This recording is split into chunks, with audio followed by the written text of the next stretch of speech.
プレイヤーとして優秀な成果を出した人が管理職になりやすい、すごい効果があるかっていうとまた別の話なんで、いいプレイヤーは宝ですよね。こんにちは、もんじです。このチャンネルでは14歳から働き21歳で起業、これまでに300億円以上売り上げた経験で培った組織づくり、育成術など役に立つ内容をお話ししています。もし興味が湧いたら見ていただけると幸いです。はい、ということで本日もよろしくお願いいたします。本日のテーマが管理職のスキルアップと悩み、部下との信頼関係と再起のための実践策ということで、具体的なお話聞かせていただけますでしょうか。管理職だと大体の人が成長課題、悩み、不安、そういうのを抱える時があると思うんですけど、その克服、をどうしたらいいかなと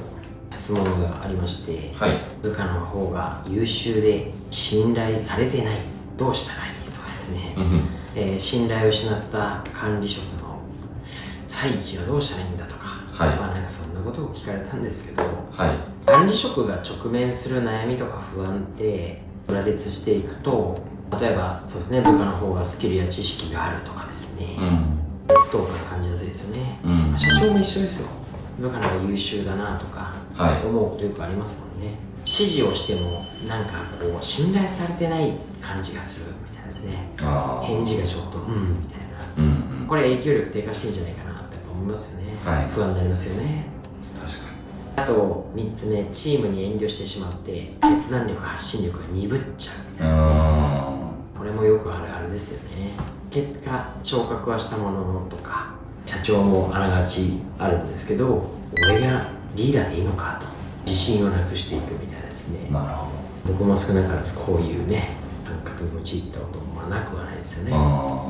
でじゃあ背景にあるもの何なんだろうなって考えると、当然やっぱりね、新任だったらプレイヤーからマネジメントへの役割変換の時とか、人間関係での遠慮とか、過去のミスから来るこう自己不信とか、はたまたね、成果は指示命令だみたいな、そういうわけじゃないんでしょうけどね、ちょっと考えすぎてしまう誤解とかですね、指示しなきゃとか、あまり考えすぎちゃうとかですね、そんなものがあるんじゃないかなと思うんですよね。例に挙げたあるあるをこう一つずつかいつまんでいくと、部下の方が優秀な場合の対処法、ほとんどがそうですけどね。大体プレイヤーからみんな優秀だから管理職になりました。最初はだから逆に言うと自分の影響力、要は自分が現場やってた時とか、自分がバリバリプレイヤーやってた時の結果とか実績を周りが目の前で見てたから、割と言い方悪いんですけど、言うことを聞いてくれるわけですよ。最初はだからそれがいいと思ってガッといくわけですよね。で、ところがここに時間が経ったり違うちょっと分野に入ったりすると全く違う景色になるわけですよ。だから僕もよく思うのは、現場上がりでみんなから尊敬されてるとか一目置かれてる人が支店長になると、支店長もやっぱ自分がやってきたから自信あるし、こうした方がいいんだよ、ああした方がいいんだよってやっぱ言えるわけですよね。素直に部下もあ、そうですよねっつって聞くわけですね。この効力って意外に短くて、もう下手したら何ヶ月とか1年経った時には過去のことになってるわけですよ。同じスタンスでこうすりゃいいんだよとかこうなんだよって言うと、やっぱり発信力低下していくのを感じるわけですよ。いや、そうは言ったってさみたいな、じゃあやってよみたいに言われそうになっちゃう時があるわけですね。やってみてくださいよって言われて、じゃあやってやるよっつってやったところで、すごい効果があるかっていうとまた別の話なんで、なんでそうちょっとずつやっぱそうなっていくんでね、もう一回言いますけど、プレイヤーとして優秀な成果を出した人が管理職になりやすい。で最初はプレイヤーとして実績があるから、みんなもそれを分かっていて、バンバンバンと指示出しても聞いてくれる。それは時間経っていくと効果なくなっていくんで、本当の管理職というかマネージャーに転換していかなきゃいけないですね。なのでやっぱり役割の違いを認識しなきゃいけないんですよ。優秀さっていうのはスキルの高さじゃなくて、何をもって優秀って言ってんだみたいな話とか、そもそも部下の優秀さと上司の優秀さはもう項目変わっちゃうわけなんで、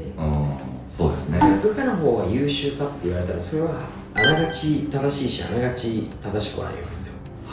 なのでマネージャーとしての優秀さっていうのはスキルの高さじゃなくって、全体最適、要はチームとして最大の成果を出すことができるのかとか、育成ができるのかっていう話なんで、ちょっと比べる項目違うんだよねというのは理解しなきゃいけないですね。なるほど。はい、自分より優秀な部下は逆に宝ですよ。だからそう思ったら生かす発想になるわけですよね。だってそもそも例えばプロスポーツで言ったら監督が一番プレーできるはずないじゃないですか。監督は監督ですよ。だからいいプレーは宝ですよね。それをどう生かすかっていうことを俺はやってんだという話ですよ。シンプルに自分がわからないこととか自分が及ばなくてその人が素晴らしいプレーいるんだったら別に監督だろうと管理職だろうと教えてって言えばいいですよね。何々君すごいじゃんと、この成果と最高の成績ですねと、あなたみたいに成果をプレーの時に出せなかったから今プレーやってもあなたには勝てないよと、素晴らしいと、シンプルになんでその成果出せるか教えてもらっていいと、別に言えばいいじゃないですか。そうですね。よくわかんない管理職の変なプライドとか、俺も昔はできたんだみたいなプライドがあるから、教えてって言えないんですよね。で逆にだからプライドを手放すってことで逆に尊敬されることもあるわけですよ。だからもういっそのことを「いやあなたがその領域は詳しい優秀だ」と「頼むわ」と言っちゃえばいいんですよ。リーダーシップっていうのは支配じゃなくて、支配することじゃないんですよね。信頼で別に築いていけばいいですよね。もう一個はやっぱビジョンや意思決定で存在感を出すしかないんですよ。方向性の提示、旗を立てるみたいな。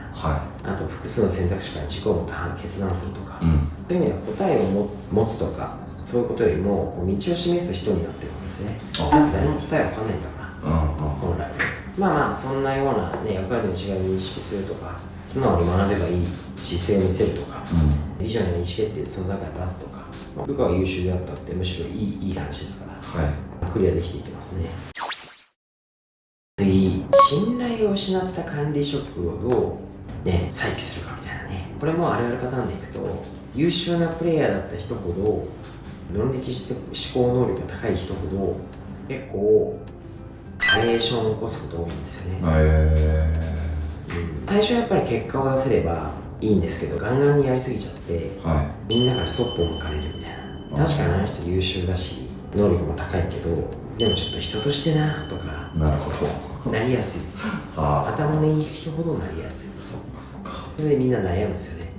俺はこうやってやってきてこうやって成果出してきてこのやり方が正しいと思うし、俺もみんなが成果を出すためにチームの成果を出すために一生懸命こうやって伝えてるのに全然みんな分かってくれないみたいな、このパターン結構あるあるなんですよ。なるほど。そういう時じゃあどうしたらいいかなと。下手したらチームを壊すんですけどね。でも本当に再起したいと思うんだったらそんなに難しいようじゃないですよ。やっぱプライドするんですよ。過去を否定せず受け入れましょうと。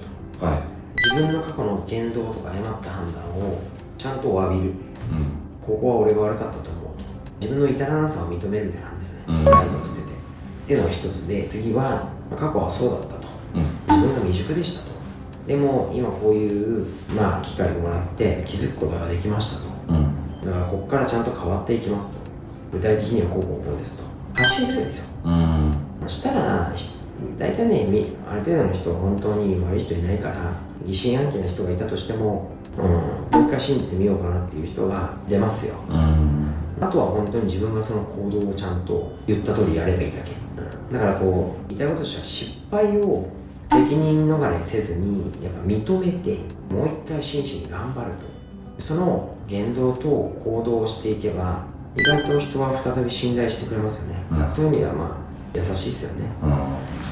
本当に自分がそう思って本当にこう言動行動を変えれば信頼してもらえますよ。ただこれは一長一短でできるものじゃないんでしっかりと継続しなきゃいけないですね。次に具体的には小さな約束を守ることから始めましょうと。管理職だからって曖昧にしないこと、いつまでに例えば返事するよとか、行動するんだって言ったらやっぱりそういう約束を守っていくんですよね。有言実行の積み重ねがやっぱ信頼を回復する鍵になるんで、まず一番目に言ったのはちゃんと発信するってことですけど、その次はちゃんと行動でそれを示していって、実行していって信頼を取り戻していくわけですよね。言葉だけだと完璧に信頼は戻らないので、あとはやっぱまず自分から動いていく感じですかね。それは信頼の原点になると思いますね。部下のせいにもせず、関係のせいにもせず、自らのちゃんと自責の念を持って、掃除でも雑務でもまず率先して自らやってみるとか、こういう姿勢からにじみ出ていくのが信頼になると思います。例えば信頼を失った管理職としては、もう一回再起したいんだったら、失敗を責任逃れせずに潔く認めて、こういう失敗しました、これは自分が誤っていた、ここからもう一回頑張る、なぜならばと発信する。そしてそれをちゃんと行動で示す、ちゃんとそういう姿勢からちょっとずつ信頼が回復されていくって感じですね。あながち能力的に優秀であれば優秀であるほど、やっぱりこのマネジメントは間違いやすいですから。社長とかもよくね、組織崩壊してしまったうちの会社とかね、過去を振り返ると結構そういう話はね、ほとんどの人がありますよね。なるほど。優秀であればある人ほどやっぱこう人のマネジメントっていうのは結構失敗する可能性も高まるので、しっかりとそこをね見つめ直して、今言ったようなことでやっぱりやっていくってことは大事ですよね。管理職としてやっぱスキルアップの方向性としては、一つやっぱ関係性構築だ、関係の質ですよね。傾聴の技術とか、共感技術とか、フィードバック技術ですね。だから決断力、不確実性のことがほとんどなんですけど、それでも意思決定する力とか、決断するためには決断の判断基準をしっかり持っておけばすぐ決断できますから。例えば感情知性、EQ ですかね。感情のコントロールと他者理解みたいな。あと自己認知、自分の弱み強み特性を知る。だったらやっぱりこうチーム最適化というか、配置最適化、メンバーの配置とかその役割とかを調整する力ですかね。管理職としてはだから今こういう場面に当たったら何を自分を管理職として磨いていったらいいのかとか、スキルアップしたらいいのかって考えて、今の5個ぐらいをしっかりとやっていければ、また成長していくし、管理職としては優秀になっていくとか、成果出せるようになっていくと思いますね。なるほど。最後に改めてやっぱ管理職ってやるべき仕事って、いつも言うように部下を成長させて最大限の成果を出すことが与えられたミッションなんですけど、その仕事ってやっぱり本質的には、特に部下ですけど、誰かの人生にやっぱ影響を与える仕事だと思うんですよね。経営者もね、自分の会社のメンバーに考えた時に、その人たちの人生に影響を与える仕事ですし、管理職の下についてるメンバー、部下ですよね。管理職は部下の成長、働きがいい、未来に直結する役割でもあるわけですよ。話変えるとね、新卒を受け持つとかっつったら、その新卒の一人の人が働くっていう最初の人生の中での一生に一回の貴重な機会の時に上司になるってことは、その人の働くっていう価値観をある程度作るのはその時の管理職だって言っても過言じゃないわけですよね。それぐらいやっぱりこう思い詰めてはいけないですけど、でもそれぐらいのやっぱりこう、誇りも持ってほしいし、意識を高めてほしいなと思いますよね。自信がなくなった時は何のために管理職をしてるんだという原点に立ち返るとかも意外と重要ですかね。初心に帰ると。本当に自分が変われれば必ずもう一度信頼を取り戻せると。焦らず目の前の一人から始めるぐらいのつもりで、今日話したようなことをやっていくっていうことが大事だなと思います。ありがとうございます。リーダーシップは支配でなく信頼で築くもの。貴重なお話ありがとうございました。本日は管理職のスキルアップと悩み、部下との信頼関係と再起のための実践策ということでお話をさせていただきました。少しでも学びや気づきがあったら嬉しい限りです。